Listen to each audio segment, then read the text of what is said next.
అనకాపల్లి జిల్లా సబ్బవరం మండలం బోధవలసలో ఆధ్యాత్మికవేత్త ట్రస్ట్ సేవల పేరిట 5 ఎకరాల భూమిని విరాళంగా తీసుకొని అక్కడ కోటి లింగాల క్షేత్రంగా అభివృద్ధి చేస్తామని హామీ ఇచ్చి విరాళంగా ఇచ్చిన వ్యక్తికే శటకోపం పెట్టిన వైనం శుక్రవారం వెలుగులోకి వచ్చింది. బోధువలసకి చెందిన కృష్ణమూర్తి పలు విషయాలను మీడియాతో మాట్లాడుతూ 2010లో 3 సర్వే నెంబర్లలో తనకున్న 20 ఎకరాల పండ్ల తోటల సంస్థలో కోటి శివలింగాల శివానంద ఆశ్రమం నిర్మిస్తామని గాజువాకకు చెందిన మోహన్ దాస్ ముందుకొచ్చారన్నారు. ఆ తర్వాత ఎటువంటి ఆలయ నిర్మాణాలు చేపట్టలేదని, దీనిపై రెవెన్యూ అధికారులు తక్షణమే విచారణ చేపట్టాలని బాధితులు కోరారు. ఏంటంటే 5 ఎకరాలు మించిన స్థలానికి వాళ్ళు నాకు డబ్బులు ఇవ్వడానికి వాళ్ళు నేను ఇస్తానని విరాళంలో ముందు రిజిస్ట్రేషన్ 360 మంది ప్లస్ శివలింగానికి 1 ఎకరా 40 సెంట్లు శివలింగం కట్టడానికని కేటాయించాం. ఈ 12 సంవత్సరాల్లో వాళ్ళు ఎవరూ కూడా రాలేదు నా దగ్గరికి. నెల 27/11/2023లో స్పందనలో నా మీద కంప్లైంట్ ఇచ్చారు. భూమి రిజిస్ట్రేషన్ చేసినారు, మా భూమి మాకు ఇవ్వండి అని. దాని మీద ఏమిటంటే ఆర్డీఓ గారు ఎంక్వైరీకి వచ్చినారు.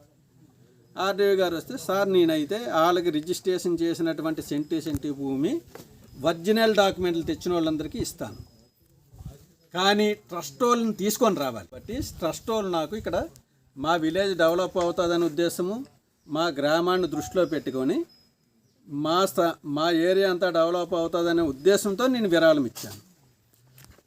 డెవలప్ అవుతుందనే ఉద్దేశంతో నేను సత్యసాయి డివోటీని అయినందువల్ల, మాకు సత్యసాయి డివోటీలో లవ్వాల్ సర్వాల్ అందరికీ పెట్టాలనే సిద్ధాంతం మీద నేను ఈ 5 ఎకరాలు విరాళంగా ఇవ్వడం జరిగింది.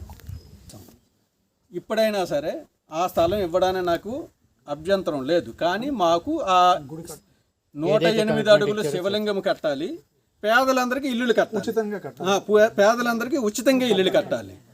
నేను ఉచితంగా స్థలం ఇచ్చాను కాబట్టి వాళ్ళకి ఉచితంగా స్థలాలకు ఇల్లులు కట్టాలి. అప్పుడు కూడా మీరు అలాగే మాట తీసుకో. ఈ ట్రస్ట్ వాళ్ళు మా భూమి మీద నోటరీలు చేసి డబ్బులు దండుతున్నారు. ఇదే ట్రస్ట్ వాళ్ళు. ఇది మా దృష్టికి వచ్చింది. అందువల్ల ఇక నేను ఎవరికైతే రిజిస్ట్రేషన్ చేశానో వాళ్ళకి స్థలం ఉన్నాయి. నోటరీ చేసినటువంటి వాళ్ళకి ఎవరికి భూమి ఇక్కడ ఉండదు. ఫలసాయం ఇచ్చే మామిడి తోట కూడా నరికేస్తారు. ఫలసాయం ఉన్న మామిడి తోట వీళ్ళు ఇల్లులు కడతామని ఫలసాయం ఇచ్చే మామిడి తోట కూడా 12 సంవత్సరాల కిందట నరికిస్తారు చెప్పాం.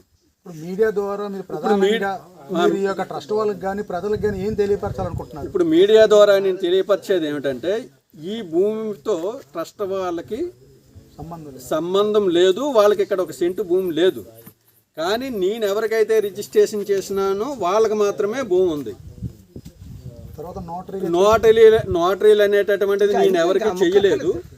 నోటరీలు వాళ్ళు చేసినా చెల్లదు.